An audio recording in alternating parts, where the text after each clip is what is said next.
Section 1. You will hear a woman who has just moved into the area talking to a neighbour about problems she is having in her house. First, you have some time to look at questions 1 to 2.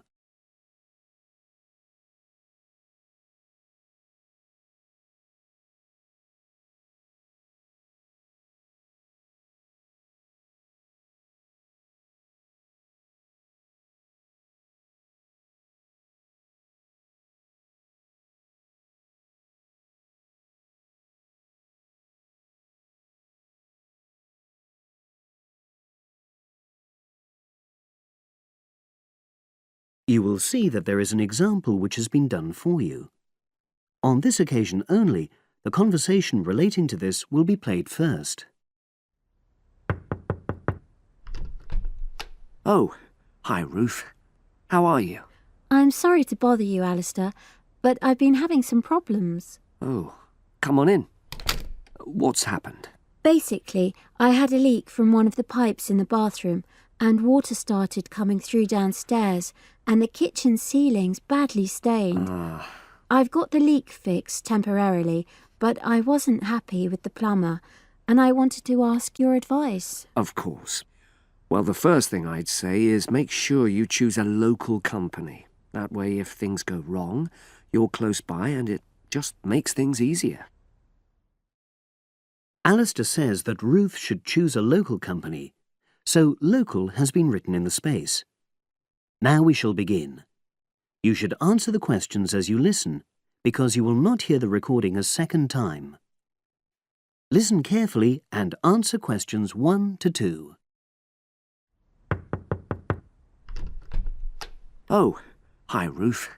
How are you? I'm sorry to bother you, Alistair, but I've been having some problems. Oh, come on in.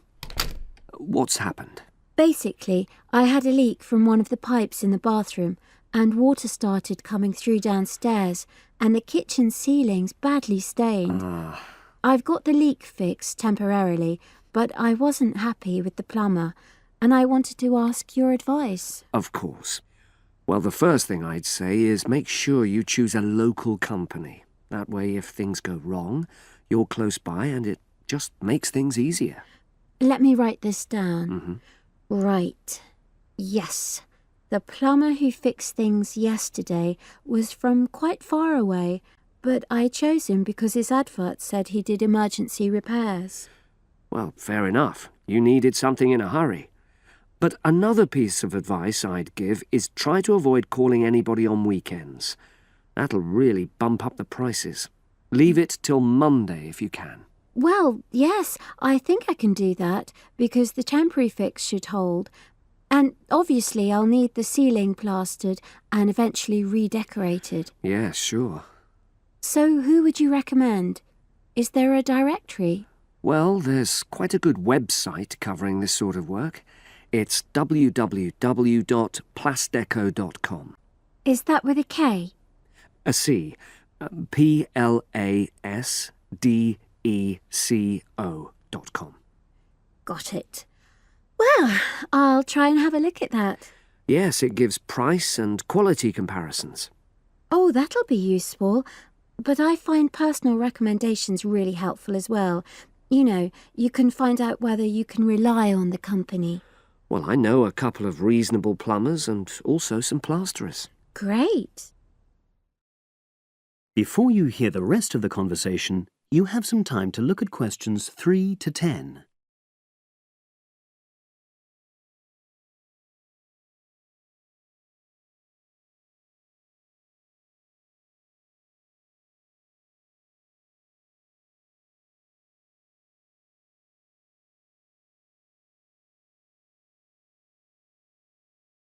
Now listen and answer questions 3 to 10. There's a company called Peaks Plumbing. Now, they're a father and son team. They're really friendly and they tell you information you need in a clear way, so they really understand what the problem is. Right, well, that's good to know. Are they reliable? Well, that's a downside. Every single time I've used them, they arrive late. And friends have said the same thing. But is the work good quality? Absolutely. Another one is John Damerel Plumbing Services. He's very good. How do you spell the surname? Damerol. Right, got that. And does he do high-quality work? Well, it's fine, you know, but I wouldn't say that was his main point. Basically, he comes out cheaper, you know, than other people. I sense there's a but. Is he unreliable? Oh, he comes when he says he's coming, but he's not very courteous, and he has the tendency to be messy, you know, so you have quite a bit of clearing up to do. Okay. So it's up to you. They're both good workers, and they won't cheat you. Right. And you said you knew some plasterers? Yes, a company called Simonson Plasterers did our living room last year. We chose them because we wanted some fancy work on the ceiling, around the lights. So they can do a variety of designs? You've got it. But it comes at a premium because they are more expensive, you know. Than the others? Yes. Or you could go for a one-man firm called HL Plastering. Harry Lester. He's fine, very reliable, if all you want is a simple job. Do either of them do painting for you if you want? After the plastering's dried out, of course. That's what I was going to say. But I should explain that Harry's quite old now, and so he avoids doing jobs which involve tall ladders, you know. But my kitchen isn't too bad for that. I'd have to ask him if he's prepared to do it. Yeah, sure. So I'll start by looking at the website. All those companies are on there, with their phone numbers, etc. Thanks ever so much. You were such a... That is the end of section 1. You now have half a minute to check your answers.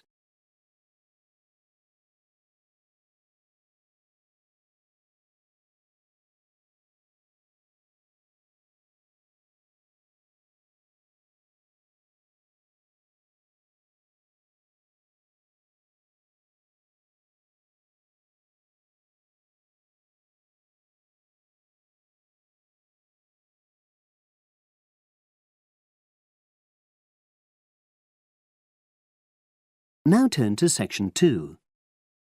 Section 2. You will hear the education officer in a museum giving a talk to school students who are about to start a one-week work placement in the museum. First, you have some time to look at questions 11 to 15.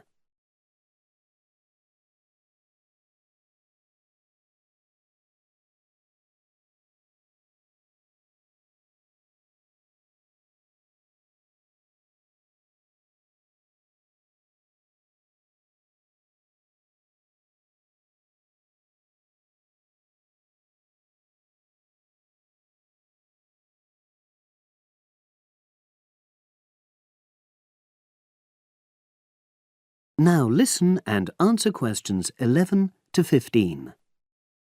Good morning and welcome. We're really pleased that you're going to be joining us next week for your work placement. Now, each of you will already have met the member of museum staff assigned to supervise you. In this short talk today, I'll be giving you more general information which will be relevant to all 6 of you. Your normal working day is 9 to 5 p.m, but on Monday, because it's your first day, we'd like you to arrive at 9:15. Please note, though, that you'll finish at the usual time. A lot of you have been asking what you should wear for work. Well, you may have noticed that we're not exactly a formal institution, so you'd really be out of place if you wear smart attire like a suit. If you go out on a trip with us, then we'd like you to wear a museum cap. It has our logo on, and we feel it helps people recognise you. But on a day-to-day basis in the museum itself, we say put on your own casual clothing because you'll be doing lots of dusty, messy work. Now, we don't have an enormous number of rules, but work placement is an excellent preparation for the real world of work, and we expect you to be very punctual and reliable. If you're not well, or there's been a hold-up, then what we ask you to do is ring the museum receptionist. He will be in the museum well ahead of opening time, and he'll inform your own personal supervisor in the museum. If you're away for more than one day, we'll inform your school tutor. They'll obviously need to make a note of your absence and follow up if necessary. But most of all, we hope you really enjoy yourselves during the placement.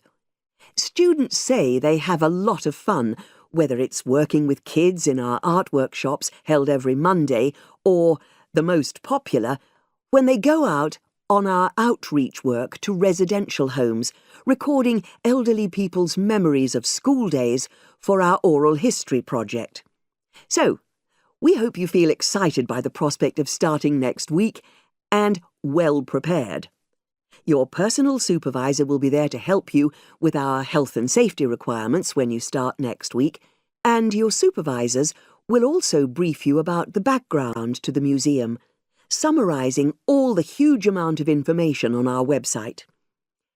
In the next couple of days, it might be worthwhile if you get hold of evaluations and other notes made by students who've worked with us before. You can get a lot of pointers from them. Before you hear the rest of the conversation, you have some time to look at questions 16 to 20.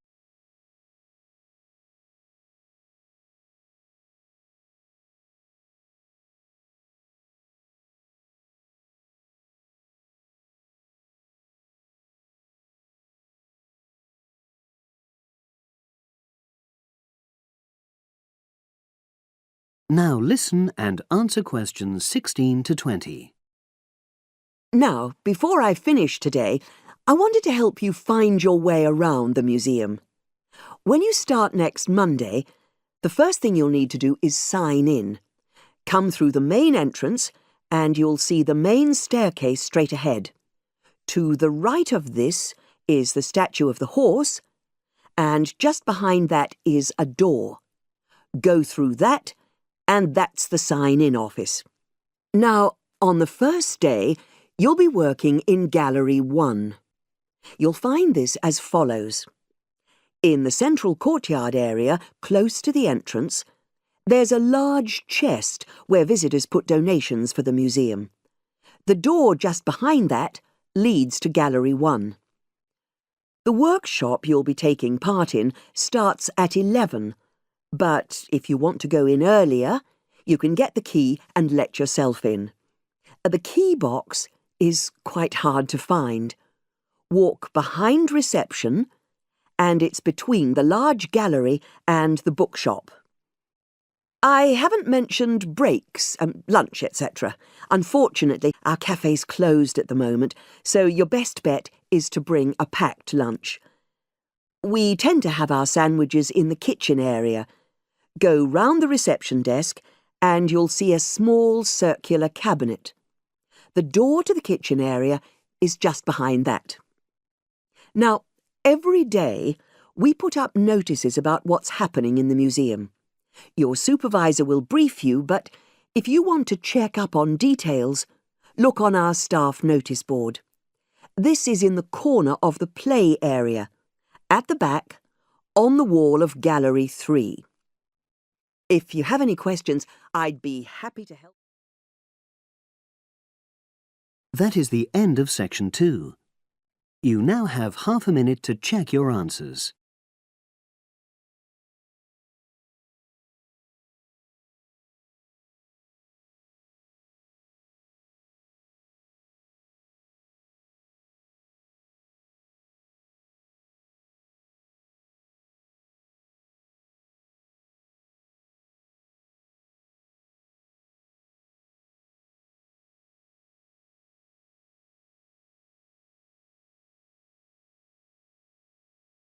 Now turn to section 3. Section 3. You will hear a business studies student called Sam talking to his tutor about an IT project he is going to do for a local company called Turner's. First, you have some time to look at questions 21 to 26.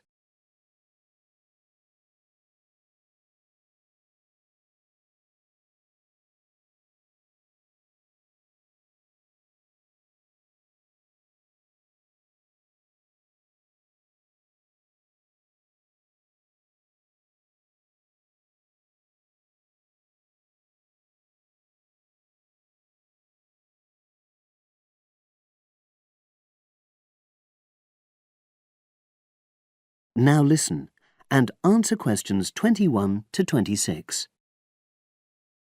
Hello, Sam. Come in and sit down. Thanks. You're here to discuss your company-based IT project, aren't you? Yes, I've been to see the manager and he's given me a lot of ideas about projects that the company would find useful, but I wanted to ask your opinion about them before I choose one. Yes, that's fine. Now, this company's called Turner's, isn't it? That's right. It's a small engineering company. They make machine components for trade use. They're well established. They started in 1976, but they're a bit old-fashioned. Okay. And what kind of projects did Turner's suggest you could do for the company? Well, they want some improvements made to their customer database. The one that they've got at the moment isn't very useful in some ways. I had a quick look at it. That would be a very straightforward project, and it'd be simple enough to evaluate, but I don't think you'd get enough out of a project like that. You wouldn't learn anything new. Well, another project they suggested is to do with their online sales catalogue. At the moment, customers can look at their products, but they can't actually order them online, which must affect their competitiveness. But I said I thought it would take too long. It's quite a big task. You're right. It's too much for the time you've got. It's a pity, though. Then they want some help with their payroll system. At the moment, the way they calculate pay involves a lot of manual accounting. I suggested they could have a system where employees register electronically when they arrive and leave work, so the hours they do could be transferred automatically. I think you'd get a lot out of a project like that. It would extend your skills, but it wouldn't be too much to take on. A student did something similar a couple of years ago, but this is slightly different. Well, then they need help with their stock inventory. They do everything manually. Really? Yes, and it takes so much time. It's probably very inaccurate, too. An electronic inventory would probably be the biggest single benefit for the company. I'm surprised they haven't had it done before. I know. Then they wanted to improve their internal security. The manager had visited other companies where the staff use swipe cards to access various areas of the building. It sounded useful, but the trouble is I'm not really sure how to do it. Well, I think you're right in that assessment. At the moment, it's probably a bit beyond your level of knowledge. Is that all? Just one more. Customer service. They want to be able to collect feedback from their customers in a more systematic way. At the moment, it's a bit of a mess, and they probably lose business as a result. Would that involve you going to see customers at their own premises? Because in that case, you might have to do a fair amount of traveling, and that would incur expenses that haven't been agreed with these companies. I never thought of that. Well, it might not be a problem, but it's something that needs clarifying. Well, I hope that's been helpful in narrowing down the options. Yes, it has, thanks. I'll be able to make a decision now. But while I'm here, can I talk to you about coursework? Sure. Now you have some time to look at questions 27 to 30.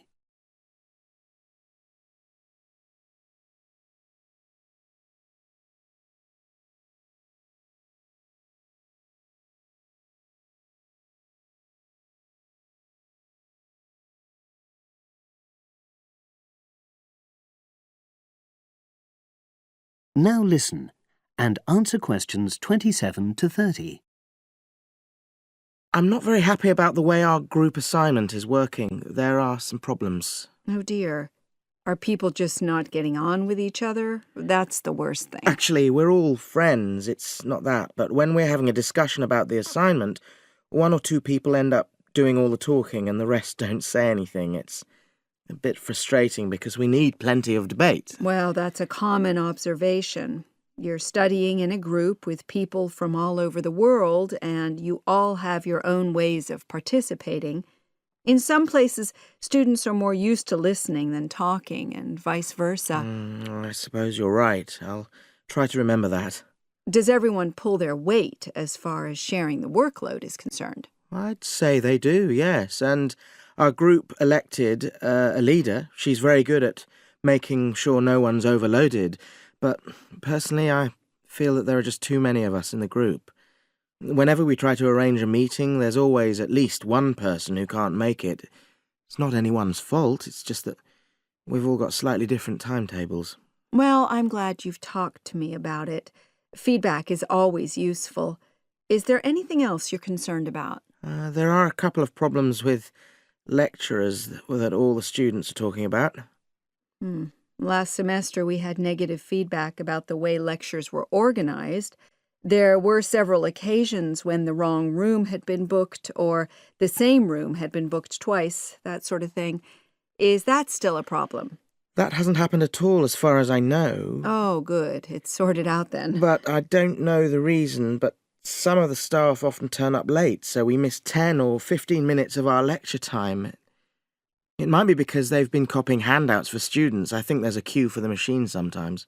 Well, I'll look into that. Thank you for telling me. Anything else?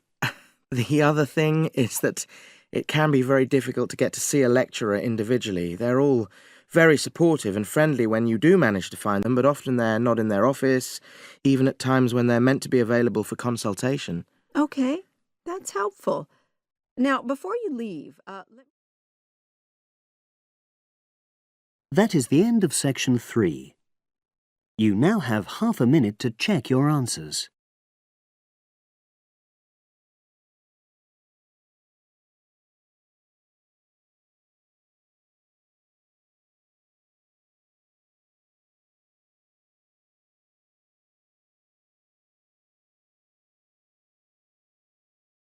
Now turn to section 4.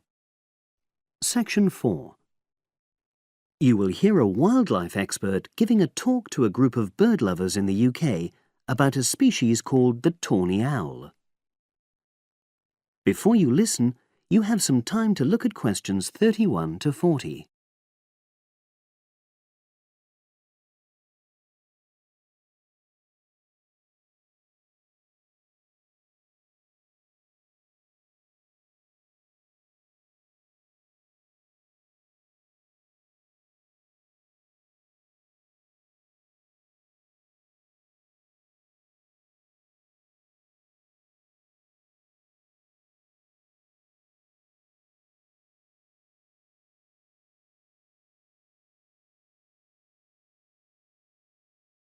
Now listen and answer questions 31 to 40. Good evening, everyone. You're all likely to be familiar with pictures of the tawny owl. Because of all the owl species in the UK, it's actually the most common one. But the chances are that you're more likely to have heard one than actually seen one, as it's also strongly nocturnal. This means that it normally ventures out at night. So, what kind of habitat does the tawny owl prefer? Well, a survey carried out in the 1980s confirmed that this owl is most likely to be found in woodland. If you look at a map of tawny owl distribution across Britain, you'll only see gaps in the treeless marshy areas of eastern England and in some of the more upland parts of northwest Scotland. However, you can sometimes find populations of tawny owls in urban areas too, either in parks or in large gardens. The tawny owl shows some obvious adaptations to its natural habitat. For example, both its wings and its tail are short, which helps it to maneuver through the trees. Also, the bird's plumage is a mixture of brown and grey, and this provides suitable camouflage for when the owl perches up against a tree trunk. Then there are its large eyes. The tawny owl's visual capacities are considerably better than those of humans, and although it can't see in complete darkness, it's sufficiently well equipped to be able to navigate its way around woodland on all but the most overcast nights. Another factor that contributes to the tawny owl's success as a hunter is its excellent memory of the layout of different areas. If you combine this ability with the owl's strongly territorial and sedentary nature, most populations of tawny owl are sit-and-wait predators, you realize that it has a good opportunity to predict where prey might be found. Finally, as well as having large eyes, the owl's sense of hearing is excellent, and this helps it to locate potential prey as it sits on its perch.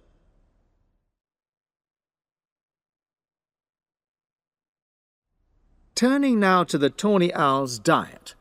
Woodland tawny owls feed mainly on mammals, especially small ones, such as wood mice and bank voles. But they'll also take things like frogs or bats, or even fish, if they happen to be available. In urbanized landscapes, the owls seem to prey more on birds, so there are some differences there. Let's just look briefly now at survival rates in the tawny owl. Young tawny owls face a difficult time once they leave home, and 2 out of every 3 are likely to die within their first year. So, with such high mortality levels, it's a good job that established breeding pairs can produce young over a number of seasons and maximize their chances of passing their genes on to the next generation of owls. I've already mentioned the sedentary nature of the tawny owl, but it's not just adult tawny owls that are sedentary in their habits. Young birds, dispersing away from where they were born, rarely move far. The average distance is just 4 kilometres. There also appears to be some reluctance to cross large bodies of water. The owl is absent from many of the islands around our shores, with only occasional sightings in Ireland and the Isle of Wight off the south coast of England. Right, well, now I'll show you some photographs that have been taken in one or two of the...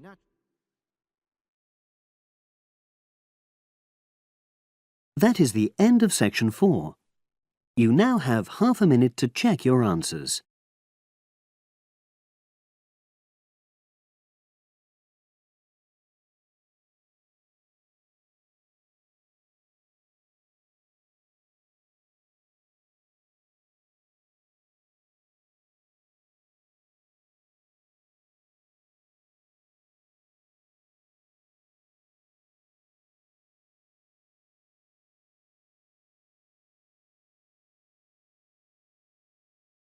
That is the end of the listening test.